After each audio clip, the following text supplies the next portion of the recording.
इस संसार का भरोसा मत करना। ये संसार भरोसे के लायक है ही नहीं। बड़े बड़े शहरों में एक व्यवस्था होती है, कॉलोनियां बनती हैं, और ये नियम होता है, ये पुलिस वालों की कॉलोनी, ये डॉक्टरों की कॉलोनी, ये वकीलों की कॉलोनी, ये बिजनेसमैनों की कॉलोनी। अब अगर तुम वकीलों की कॉलोनी में डॉक्टर को ढूंढने चले जाओ तो तुमसे बड़ा मूर्ख कौन होगा? जब वहां बोर्ड ही लगा है कि यहां सिर्फ वकील रहते हैं और तुम ढूंढ रहे डॉक्टर को, या डॉक्टर की कॉलोनी में तुम पुलिस वाले को ढूंढने चले जाओ, तो यह हमारी मूर्खता है कि नहीं है? ऐसे ही भगवान ने भी इस संसार में एक बोर्ड लगा रखा है। ये संसार क्या है? बोले दुखालय। ये संसार दुखालय है, इसमें कहीं सुख रहता ही नहीं। को तन दुखी, को मन दुखी, को धन बिन राहत उदास।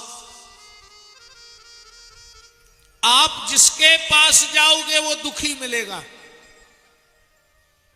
और हम इस संसार में सुख ढूंढ रहे हैं, जबकि इस संसार में कहीं सुख रहता ही नहीं। और जब रहता नहीं तो मिलेगा कैसे? इस संसार में किसी को अपना भी मत मानना। कुत्ता पाल लेना, बिल्ली पाल लेना, चूहा पाल लेना,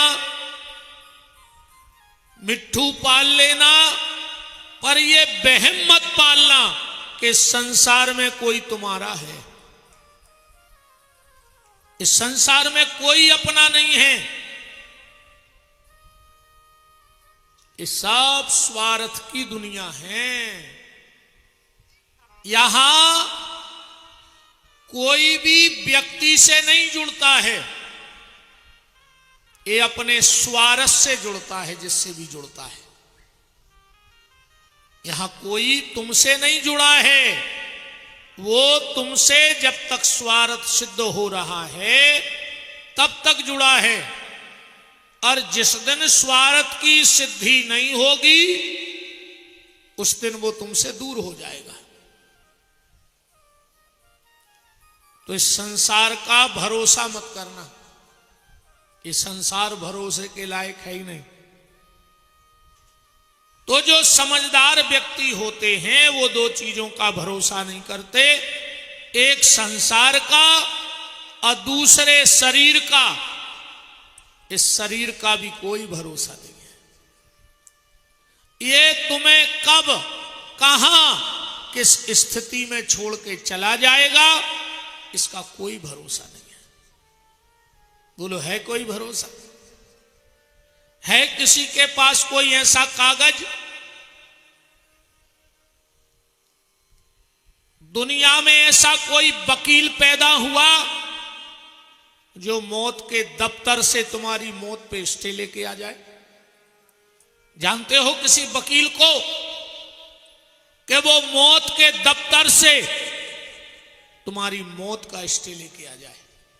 ऐसा कोई वकील पैदा नहीं हुआ। मौत निश्चित है, आएगी। अच्छा, मौत अनिश्चित भी है। मौत आएगी ये पक्का है, कब आएगी ये कच्चा है।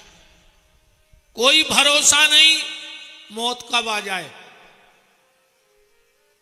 अच्छा, जो चीज जब बढ़ती है तो बढ़ती जाती है, और जब घटती है तो घटती जाती है।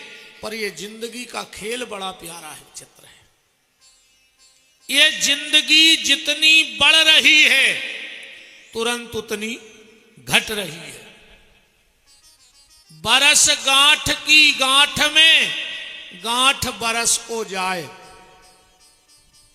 हम कहते ना हमारा बेटा हमारी बिटिया हम इतने साल के हो गए, इतने साल के हुए नहीं हो, इतनी सालें जिंदगी की कम हो गई हैं।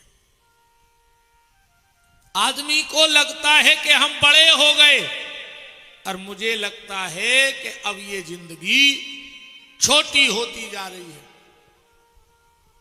इसलिए इस जिंदगी को पटक के मत रखो, इससे काम ले लो।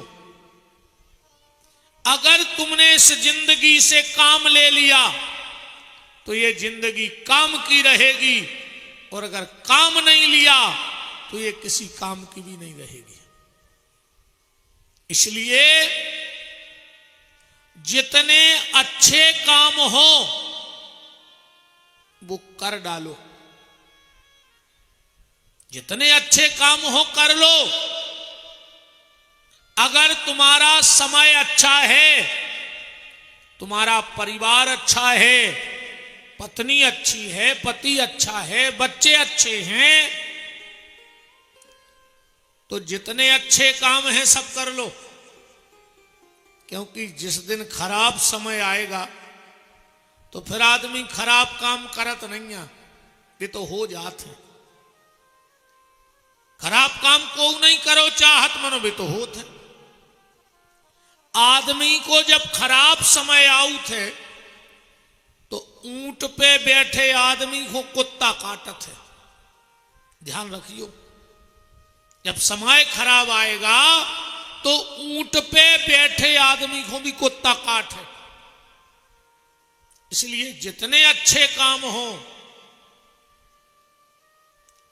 जितने जल्दी हो सके कर लो, क्योंकि वहां से कभी भी वारंट कट सकता है। कि जिंदगी के किराए का घर है, एक ना एक दिन बदलना पड़ेगा। जिंदगी के किराए का घर है, एक ना एक दिन बदलना पड़ेगा। जिंदगी के किराए का घर है, एक ना एक दिन बदलना पड़ेगा। जिंदगी के किराए का घर है, एक ना एक दिन बदलना पड़ेगा। मौत जिस वक्त आवाज देगी, घर से बाहर निकलना पड़ेगा। मौत जिस बात आवाज देगी, घर से बाहर निकलना पड़ेगा। मौत जिस वक्त आवाज देगी, घर से बाहर निकलना पड़ेगा। मौत जिस बात आवाज देगी, घर से बाहर निकलना पड़ेगा।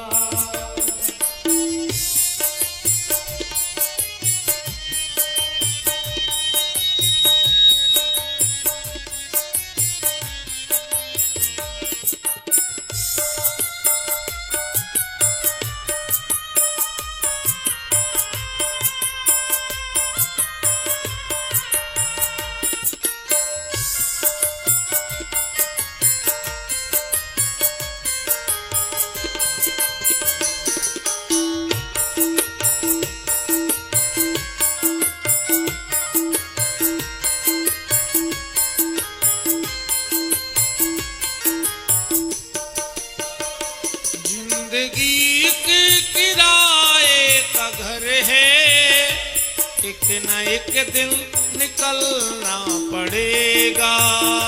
जिंदगी के किराए का घर है, एक ना एक दिन निकलना पड़ेगा। तो शरीर और संसार समझदार व्यक्ति कभी इनका भरोसा नहीं करता है। सारे काम कर डालो। वो दुनिया का सबसे बड़ा काम क्या है पता है? व्यक्ति को 100 काम छोड़ करके स्नान कर लेना चाहिए। 100 काम से जरूरी क्या है? स्नान। 200 काम छोड़ दो और भोजन कर लो। 200 काम छोड़ के भोजन करो। 500 काम छोड़ो, परोपकार कर लो। अगर तुम्हारे द्वारा किसी का भला हो रहा है तो 500 काम बाद में, पहले उसका भला करो। और संसार के सब काम छोड़ दो, भगवान का नाम ले लो, क्योंकि उससे बड़ा कोई काम नहीं है। गोस्वामी तुलसीदास जी ने लिखा है कि देह धरे कर यह फल भाई, और भजिए राम सब काम बिहाई। संसार के सारे काम छोड़ो, क्योंकि जब तलक है जिंदगी फुर्सत न होगी काम से। काम कबू नहीं बढ़ाऊ ने। अरे जिगत के तो ठीक, मरो के नहीं बढ़ा रहे काम। 10-12 साल बाद घर के इकट्ठे होते हैं, बोले काहे? बोले 10 सालें हो गई बब्बा को मरे, अब ने हो तो पटापे ने बैठार दिए। जहां बब्बा बरे थे उते बब्बा से ऊंची बरिया हो गई। मनो बब्बा के काम अबे नो चल रहा है। बताओ कबे बब्बा मरे थे, अब पटा पे बैठ रहे 20 साल बाद। वो बरिया को चिरवा दे तो पटली बन 14। जहां बब्बा बरे थे उते। तो अब एक बात विचार करो, जो मर गया जब उसके काम पूरे नहीं हुए, हम और आप तो जिंदा हैं, हमारे काम पूरे कहां से हो जाएंगे? इसलिए जब तलक है जिंदगी फुर्सत न होगी काम से, और कुछ समय ऐसा निकालो कि प्रेम कर लो राम से। तो संसार के सारे काम त्याग दो, पहले भगवान का नाम ले डालो, क्योंकि इससे जरूरी दूसरा कोई काम नहीं है। तो शरीर का भरोसा मत करो, ये तुम्हें कभी भी कहीं भी धोखा दे सकता है। शहीदों के नाम की डिग्रियां नहीं होती, किन्हीं किन्हीं हाथों में चूड़ियां नहीं होती, और एक दिन सबको जाना है उसके घर। मौत के दफ्तर में कभी छुट्टियां नहीं होती, वहां किसी प्रकार की कोई छुट्टी नहीं होती, न दीपावली की, न रक्षाबंधन की, न होली की, वहां कोई छुट्टी नहीं मनाई जाती। तो शरीर और संसार, समझदार व्यक्ति को इन दोनों का भरोसा नहीं करना चाहिए।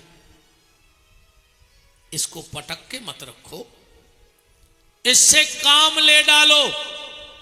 जितना अधिक से अधिक हो सके उतना काम इस शरीर से ले लो, और दुनिया का सबसे बड़ा काम है भगवान का नाम। कल आप सुन रहे थे, परीक्षित ने कलयुग को 4 स्थान दिए। कितने स्थान दिए? 4। अब थोड़ा सा इस बात को समझना कि कलयुग है क्या।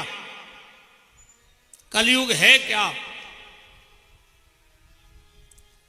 देखो, सतयुग में, त्रेता में, द्वापर में और कलयुग में जो व्यवस्थाएं थी वो अलग अलग थी। हालांकि सतयुग में भी कलयुग था और कलयुग में भी सतयुग है। चारों युगों में चारों युग रहे हैं। अगर त्रेता में भी सतयुग था और कलयुग था, द्वापर में भी सतयुग था और कलयुग था, अगर त्रेता में राम थे सतयुग के रूप में, तो मंथरा वहां कलयुग के रूप में रहती थी। लंका में अगर कलयुग के रूप में रावण था, तो सतयुग के रूप में वहां विभीषण तरजटा भी थी। थोड़ा सिस्टम अलग था। सतयुग में राक्षस अलग लोक में रहते थे और देवता अलग लोक में रहते थे। कभी कभार इकट्ठे होते थे तो झगड़ा होता था। फिर आया त्रेता, इसमें थोड़ी सी ढील पड़ गई। एक ही युग में एक ही लोक में दो ही रहने लगे। वही मृत्यु लोक में राम जी आ गए और वही मृत्यु लोक में रावण आ गए। पहले इनके लोक अलग अलग आते, अब एक ही लोक में आकर रहने लगे। फिर आया द्वापर, एक ही घर में आ गए। वही में दुर्योधन आ गए और वही में दुष्टर आ गए। अब लगो कलयुग, स्वे कई शरीर में रहने लगे राक्षस और देवता। यही शरीर में देवता बैठे और यही शरीर में राक्षस हैं। जो कथा में आ गए वे देवता हैं, संत हैं। आज जो कलारी पे पी के विदिशा की नालियों में खचर रहे वे राक्षस हैं। अच्छा, एक बात और रही, देखो सतयुग के जो राक्षस थे उसका नाम था हिरण्याकश्यपु। 5 शब्द का राक्षस था। फिर आया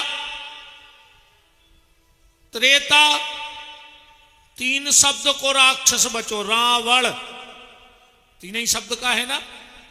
फिर आया द्वापर, 2 शब्द को राक्षस बचो, कंस। फिर आया कलयुग, 1 शब्द का राक्षस है अब कलयुग में, उसका नाम है मैं। जिसके भीतर ये बैठ गया कि मैं, समझियो जो ही राक्षस आए कलयुग को। जिसके अंदर ये बैठ जाए ना कि मैं ऐसा कर सकता हूं, मैं वो कर सकता हूं, मैं ऐसा कर दूंगा, समझ लेना यही राक्षस है कलयुग का। हमारे भीतर ये मैं शब्द नहीं बैठना चाहिए। तो फिर कौन सा शब्द रहे भीतर? बोले तू। तू माने परमात्मा। हे ईश्वर, तुम ही सब कुछ हो। पर आज को आदमी तो कहते हैं मैं, तुम अबे हमें जानत नहीं है ना। ज्यादा मैं ने करियो ना, अगले जन्म में बनो बुकरा। जोन जे मैं करत हैं, ये अगले जन्म में बुकरा बनत है। फिर करत रहे मैं, और फिर कौन दिना सीताराम हो जाए बात तो नहीं हो, पता नहीं है। सबकी योनि इंसान के बाद अपन हो जानवर या बनने। अब जितने जे बड़े बड़े आदमी रहते हैं पैसा बारे, और भारी कंजूस, एक गिलास को उन्होंने पानी नहीं दा, रुपया तो बहुत धरे रहे। जे मर के बना थे सुंगरा, जे विदिशा में जितने सुंगरा फिर रहे होए, जे पहले जन्म के यही जिले के बड़े बड़े आदमी आए। तुम तो देख लियो, जहां सुंगरा ठाणो मिल है वो उतई की जमीन खोदत है। सुंगरा कबू सीधो मिले है ही न खड़ो, वो तो चोंद मारता ही रहे जमीन में।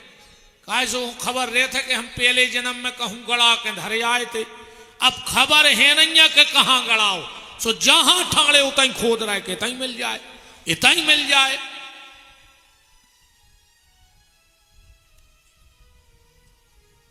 जो परिवार में 24 घंटे कलह करता है वो अगले जन्म में कुत्ता बनत है, भौंकत रहो बस। भगवान ने कही हमने भजन को कही थी, तुम भौंकत रहे तो अभी वही काम ईमानदारी से करो, क्योंकि जो काम जो व्यक्ति कर लेता है उसे वही काम सौंपा जाता है।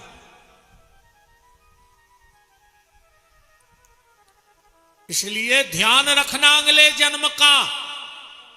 तो ये मैं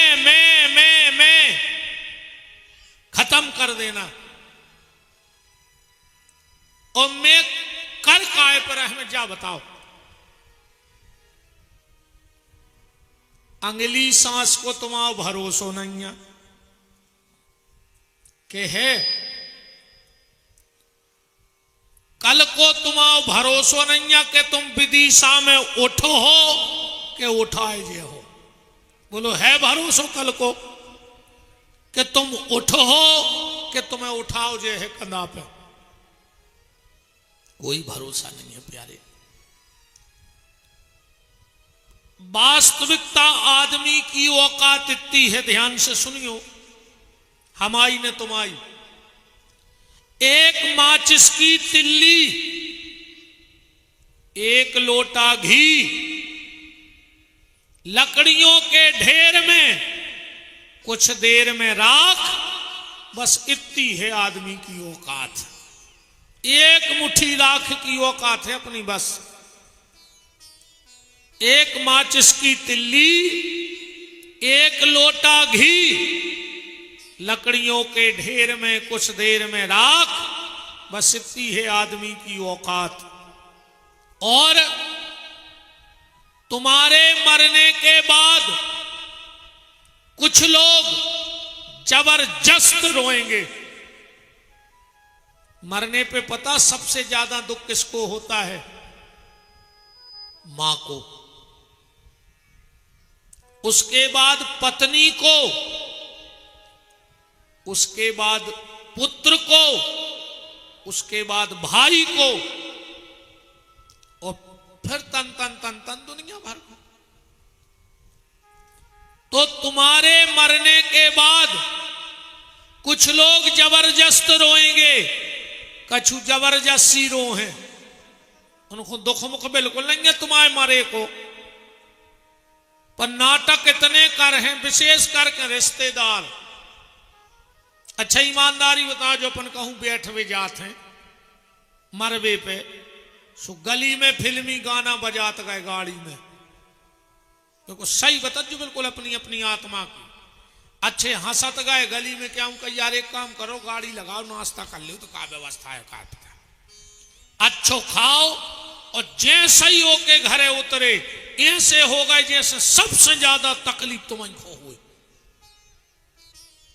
और वो मैं धरवाई लो घर गया, और लौटे सो फिर कहूं चाय पिया था, सत घरे भग आए।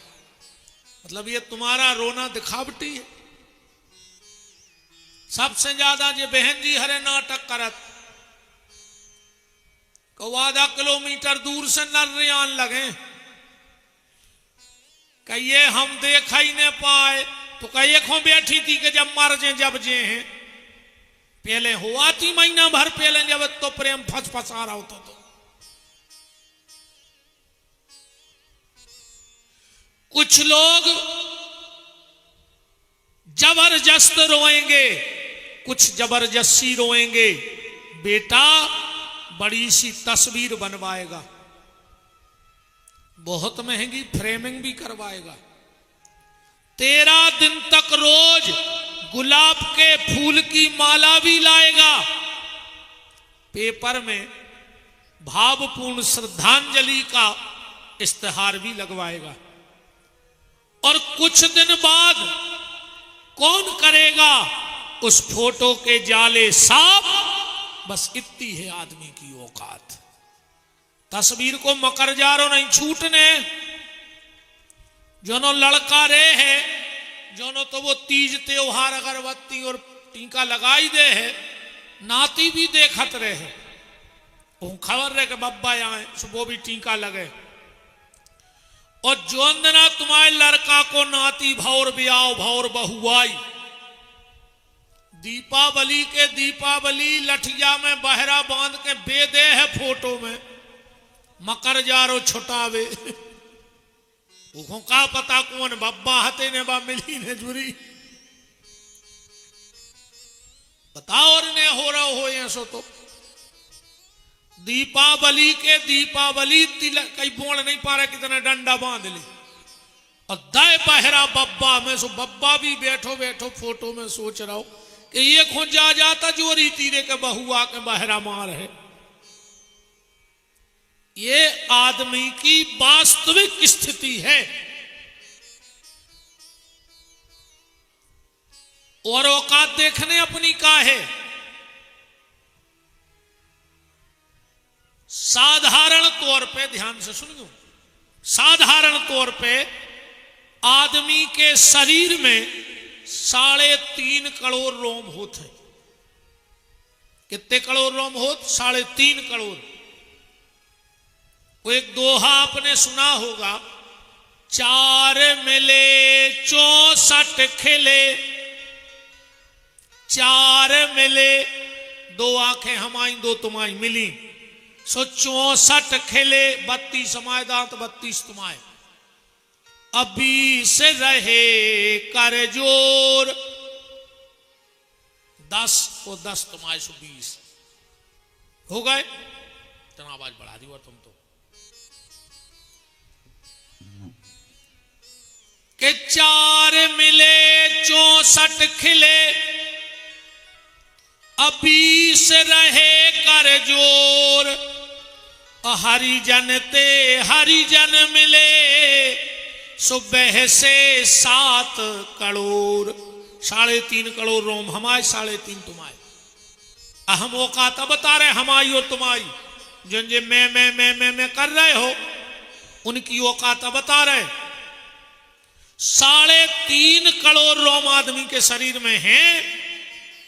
अपन जई गिनती भगवान की लगा ले कि भगवान के शरीर में 3.5 करोड़ रोम है, और भगवान के एक एक रोम में करोड़ों करोड़ों ब्रह्मांड घूम रहे हैं।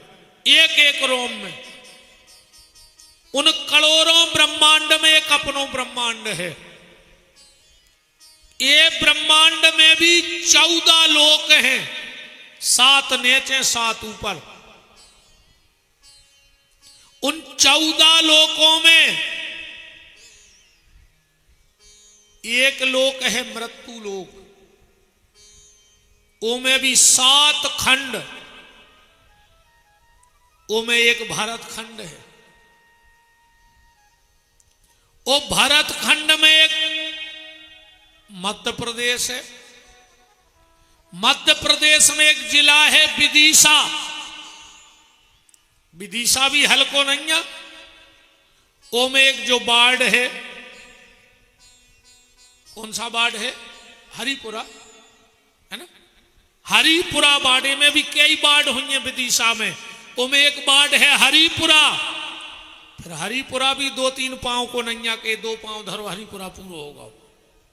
ओ में एक बगीचा है रघुवंशी जी का, जो बगीचा भी हल्को नहीं है।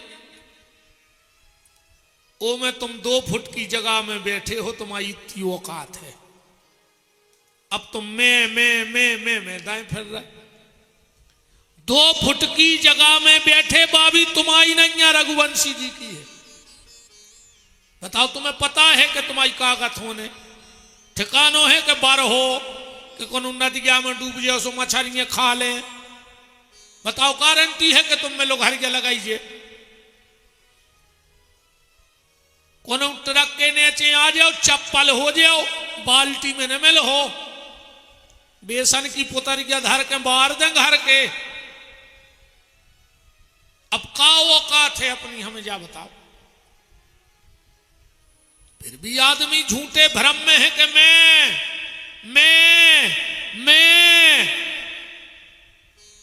ये भ्रम मिटा दो कि मैं, फिर भ्रम कौन रहे।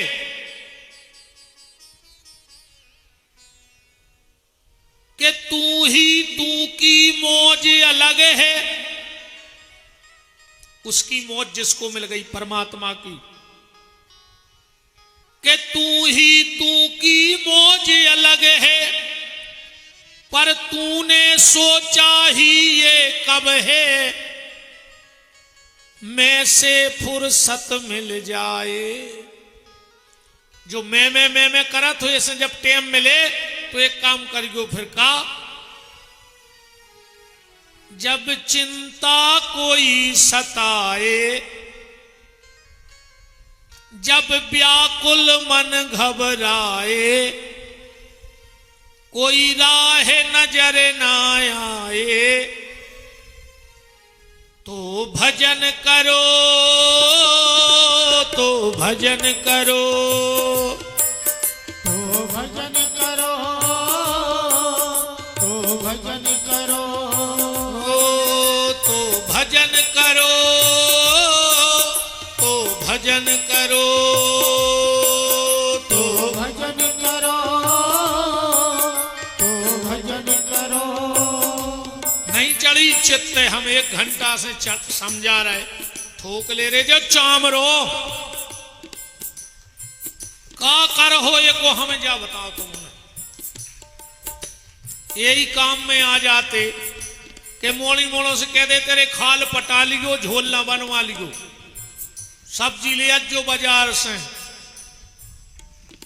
मर जे हो रे, ठोक ले। अब ठिकानो नन्या कौन देना, हवा लग जाए ऐसे रह जाओ, चाहे के भी थप्पड़ी में थप्पड़ी न मिले हैं। जोनो जी हाथ मिल रहा है, जोनो मिलात रहो।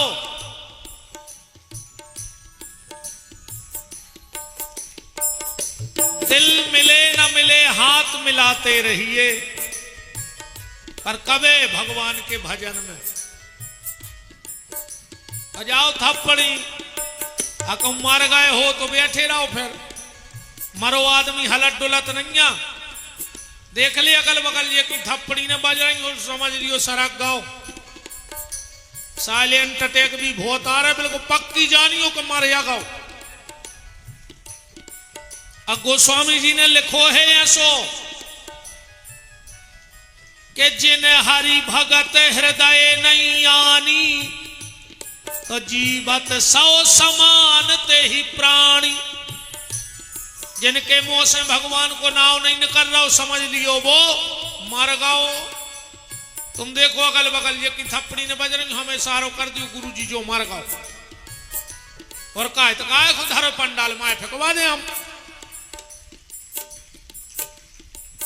जब चिंता कोई सताए और व्याकुल मन घबराए, कोई राह नजर ना आए,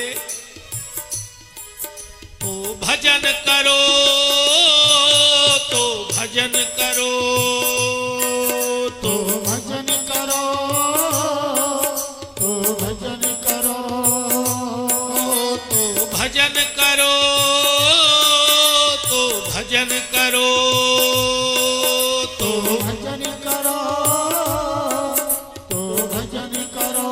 हरि बोल।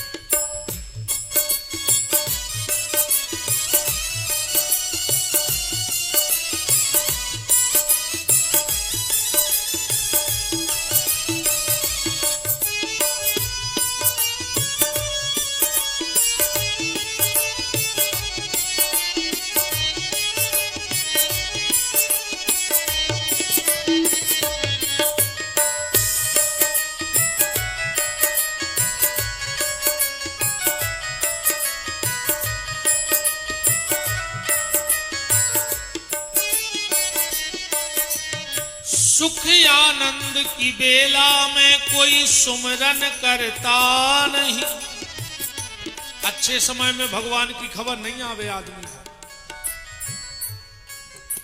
सुख आनंद की बेला में कोई सुमरन करता नहीं,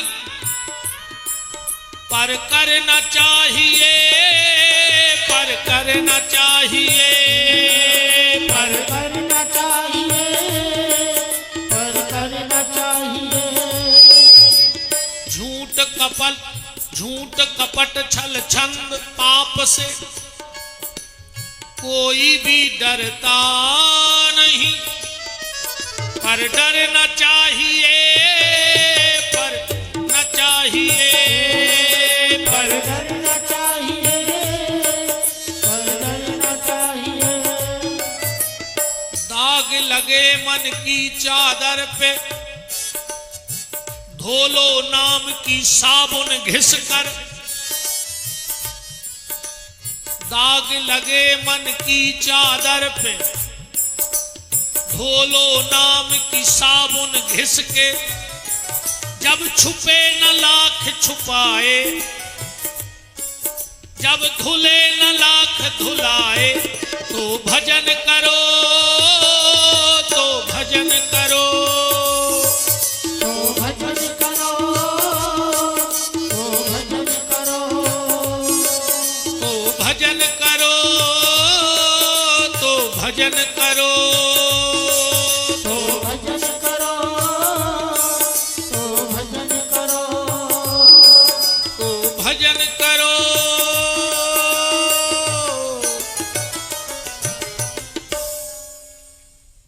तो ये मैं छोड़ दो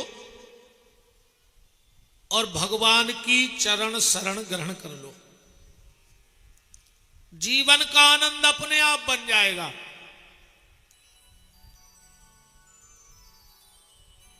कलयुग को 4 जगह दी राजा परीक्षित ने। परीक्षित जी ने संत के गले में सांप डाल दिया, कथा ये कहती है। अब बात ये समझना, सर्प माने काल, मौत। परीक्षित ने संत के गले में सांप डाला और खुद के गले में मौत पड़ गई। पड़ गई कि नहीं पड़ गई? 7 दिन में मरने का श्राप मिला। क्यों? क्योंकि संत को कभी मौत आती नहीं, संतों को मौत नहीं आती। और अगर मौत आती तो मैं खुला चैलेंज दे रहा हूं आप सबको, मुझे एक जगह लिखा बता दो, क्योंकि मरने वाले को स्वर्गीय लिखा जाता है। और अगर मुझे कहीं भी एक जगह लिखा बता दो कि स्वर्गीय तुलसीदास, एक शास्त्र में, एक किताब में, एक पुराण में, स्वर्गीय मीरा, स्वर्गीय नामदेव, स्वर्गीय रैदास, एक जगह लिखा बता दो कहीं। अगर ये मर गए तो उनको स्वर्गीय क्यों नहीं लिखा गया? अच्छा, भजन करने वाले को कभी भूतपूर्व नहीं लिखा जाता। आज तक देखा कि भूतपूर्व संत, भूतपूर्व तुलसीदास, संतों को ना मौत आती है न इनको भूत लगता है। भूत लगत है नेताओं को। ये 5 साल कदर को कर्म करत हैं कि इनको जिगत में लिखो जात भूतपूर्व। अपन तो मार के भूत बनबी के ने बनबी भगवान जाने, मानो इनमें जिगत में भूत ठोक दे भगवान के जो भूत यार अब ऐसा दराज जो बोलो लिखो जात भूतपूर्व फलाने, भूतपूर्व ढिकाने। तो संतों को ना मौत आती है ना भूत लगता है। और इसका एक प्रमाण देखो, संत मौत को भी खा जाते हैं। जब हनुमान जी समुद्र लांघा तो रावण की पार्टी से काल बंधा था। रावण ने कहा, ए काल जा और उस बंदर को खा ले। मौत गई काल। हनुमान जी से बोली, ए बंदर। हनुमान जी बोले, तुम हो कौन? काल बोलो, तुम हमें नहीं जानत। हनुमान जी बोले, नहीं यार, अब कहूं भेंट नहीं भाई, अकड़ के बोलो हम काल। हनुमान जी बोले, बेटा तो तुम हमें नहीं जानत है। बोले तुमको, बोले फिर हम महाकाल। अगर तुम काल हो तो हम महाकाल हैं। महाकाल कालम कपालम कृपालम गुणागार संसार पारम न तो हम तुषारादि संकाश गौरम गंभीरम, शिवाष्टक में आया है। हनुमान जी बोले भैया कैसे आए, कैसे आए? बोले तुम्हें खावे। हनुमान जी बोले रे हद हो गई, काल ने कबू महाकाल को खाओ है। काल बोलो फिर, बोले महाकाल ने काल को खाओ है। और हनुमान जी ने पकड़ो काल और गुटक गए। लिखो है सुंदरकांड में, चौपाई पढ़ो, हनुमान जी ने काल खाओ सुंदरकांड में। के उमान कछु, क्यों भाई शर्मा जी लिखा है, उमान कछु कपि की अधिकाई, अप्रभु प्रताप ते कालई खाई। काल को भी खा लिया। तो राजा परीक्षित ने गले में सर्प डाला और मौत पड़ गई खुद के गले में। संपूर्ण राज को त्याग कर गंगा के घाट पे आके बैठ गए। बड़े बड़े अमलात्मा महात्मा साधु संत योगी अति तपस्वी पहले से वहां बैठ गए। क्यों? श्री सुक्ताल में आज भी वो बट वृक्ष है जिसके नीचे बैठ के राजा परीक्षित ने कथा सुनी और श्री सुखदेव जी ने कथा कही। 5000 वर्ष पुराना वो वृक्ष आज भी है। 2 बार ठाकुर जी की कृपा, मां बाप के आशीर्वाद और गुरुदेव की कृपा से 2 बार वहां भागवत कहने का सौभाग्य मिला है। उसी वृक्ष के नीचे 2 बार। आज भी उस बट वृक्ष का एक पत्ता श्रीमद् भागवत जी में रखा है। उसमें गैया का मुंह बन गया है। कभी जाना तो देखना, उसमें गाय का मुंह निकल के आ गया। उसमें गणेश जी की प्रतिमा उभर के आ गई वृक्ष में। आज भी उस वृक्ष का नियम है कि तोते के अलावा और कोई पक्षी उस बरगद पर बैठता नहीं है। 45 साल पहले भीड़ लग गई थी तो कथा सुनने वालों की। क्यों? इसलिए जब परीक्षित का जन्म हुआ, युधिष्ठिर जी ने विद्वानों से कुंडली बनवाई। ब्राह्मणों ने जब उस कुंडली को बांचा, बोले महाराज वैसे तो यह तुम्हारे कुल का दिया बनेगा, पर कुंडली में एक ही गलती है। बोले क्या? बोले जब यह 45 साल का हो जाएगा तो सर्प के काटने से इसकी मृत्यु हो जाएगी। युधिष्ठिर जी तो घबरा गए। ब्राह्मणों से बोले इसका कोई उपाय? बोले बिल्कुल चिंता मत करो, जो भगवान परीक्षित को बचाने गर्भ में आए थे वही बचाने गंगा के घाट पे पहुंच जाएंगे। युधिष्ठिर बोले फिर हमें काय की चिंता? क्यों? हमें चिंता नहीं अपनी, उन्हें चिंता हमारी है। हमारी जान का रक्षक तो चक्र सुदर्शनधारी है। जब ब्राह्मण वहां से निकले तो ये बात कानों कान पूरी दुनिया में फैल गई कि 45 साल बाद भगवान वहां प्रकट होंगे। तो जो बड़े बड़े अमलात्मा साधु संत योगी अति तपस्वी गुफाओं में बैठे थे वो निकल निकल करके गंगा के घाट पर पहुंच गए। क्यों? बोले हमें भगवान मिले चाहे ना मिले, पर परीक्षित को तो मिलेंगे, तो उनके साथ हमें दर्शन हो जाएगा।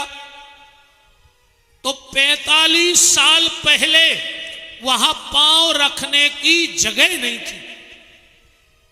और आज की हालत जा है, महाराज हरे सोचा थे 10-20 आदमी पंडाल में बैठ जाते तो फिर हम कंगी करते। और माइक लगे घेरों से जजमान सोचा थे महाराज चिल्लियान लगतो तो हम घर से निकालते। बोलो यही हालत है ना। हम नरों से पूछा था काय आ गओ को, तो फिर हम आए। ये कहते हैं गुरु जी अब तन्ना रुक जा, अबे नहीं आइयो।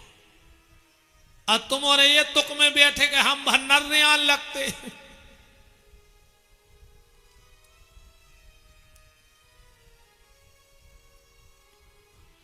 जैसे ही परीक्षित जी पहुंचे, बड़े बड़े संत बैठे थे। परीक्षित ने दोनों हाथ जोड़ के कहा, म्रियमाणस किम कर्तव्यो, मरने वाले को आखिर क्या करना चाहिए।